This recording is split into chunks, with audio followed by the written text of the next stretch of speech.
વડોદરામાં સ્મશાનોની બદતર હાલત કર્યા બાદ વાર્ષિક રૂપિયા 10.43 કરોડના ખર્ચે 4 સંસ્થાઓને જવાબદારી આપવાની દરખાસ્તને લઈને અગાઉ વિવાદ થતાં ડિસેમ્બર માસમાં મુલતવી રખાઈ હતી. જોકે ફરીથી દરખાસ્ત સ્થાયી સમિતિના એજન્ડામાં ચડાવી તાજેતરમાં મંજૂર કરી દીધી હતી, જેમાં મૃતદેહ પાછળ રૂપિયા 7,500 ઇજારેદારને ચૂકવવાના થશે. સભામાં બીજેપી કોંગ્રેસના કાઉન્સિલરોએ આ મુદ્દે વિરોધ ઉઠાવ્યો છે. સાથે જ સામાજિક કાર્યકર અતુલ ગામેજી દ્વારા પણ વિરોધ નોંધાવી પાલિકા કચેરી ખાતે આવેદનપત્ર આપ્યું હતું. તેમણે જણાવ્યું હતું કે વીએમસી એક સ્વાયત્ત સંસ્થા છે, જનતાના પૈસે ચાલતી સંસ્થા છે. સ્મશાનોમાં મૃતદેહને અગ્નિ સંસ્કાર માટે 7,500 નક્કી કર્યા છે. બીજી બાજુ શહેરમાં વર્ષોથી સ્મશાનો ચાલી રહ્યા છે, પણ કેટલીક સંસ્થાઓને લાભ પહોંચાડવા સ્વાયત્ત સંસ્થાઓ દ્વારા 7,500 રૂપિયા નક્કી કર્યા છે. તેની સામે વિરોધ કરે છે. શહેરમાં ઘણી સંસ્થાઓ છે જે ફ્રીમાં નજીવા પૈસા લઈને કામ કરવા તૈયાર છે.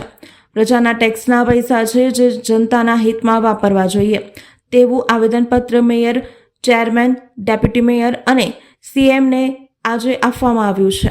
આ કામગીરીમાં ભ્રષ્ટાચાર થતો હોવાનો પણ આક્ષેપ તેમના દ્વારા કરવામાં આવ્યો છે. જો આ નિર્ણયમાં 7,500 રૂપિયાનો જે વધારો પરત નહીં લેવાય તો આગામી દિવસોમાં આંદોલન કરાશે તેવી ચીમકી પણ ઉચ્ચારી હતી. વડોદરા મહાનગરપાલિકા એક સ્વાયત્ત સંસ્થા છે, જનતાના પૈસાથી ચાલતી આ સંસ્થા છે. ત્યારે આ વડોદરા મહાનગરપાલિકા દ્વારા હાલમાં વડોદરા શહેરના જેટલા સ્મશાનો છે એ સ્મશાનોમાં જે પણ બોડી સળગાવવામાં આવશે એના 7,500 રૂપિયા નક્કી કર્યા છે. બીજી બાજુ જોવા જઈએ તો વર્ષોથી સ્મશાનો ચાલી રહ્યા છે, લોકો લાભ લઈ રહ્યા છે, પરંતુ સંસ્થાઓને લાભ કરવાને પોતે ભ્રષ્ટાચાર કરવા સહાયક સંસ્થા દ્વારા હાલમાં 7,500 રૂપિયા જે નક્કી કર્યા છે એનો અમે સખ્ત વિરોધ કરીએ છીએ. બીજી બાજુ જોવા જઈએ તો અનેક એવી સંસ્થાઓ છે ફ્રીમાં પણ કામ કરવા તૈયાર છે, થોડા નાણાં લઈને પણ કામ કરવા તૈયાર છે. તો આવી સંસ્થાઓને કામ આપવું જોઈએ. આ શું વડોદરા મહાનગર સેવા સદનના સત્તાધીશોની પેઢી છે?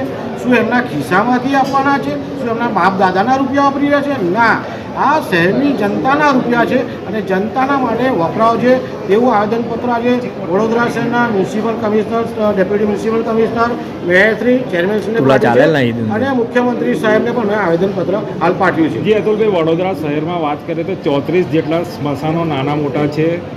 આનો હિસાબ આ લોકો કેવી રીતે રાખી શકશે? તમને ક્યાં ભ્રષ્ટાચાર દેખાય છે?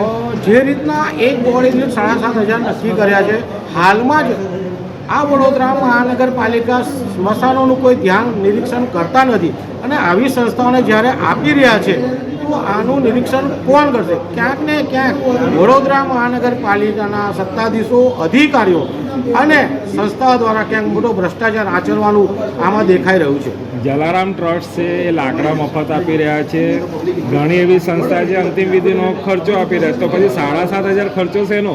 જે રીતના ખાસવાડી સ્મશાન આમાં રિનોવેશનમાં છે, બે મોટી સંસ્થાઓ દ્વારા 15 કરોડ રૂપિયા આપ્યા છે અને સારામાં સારી કામગીરી થઈ રહી છે.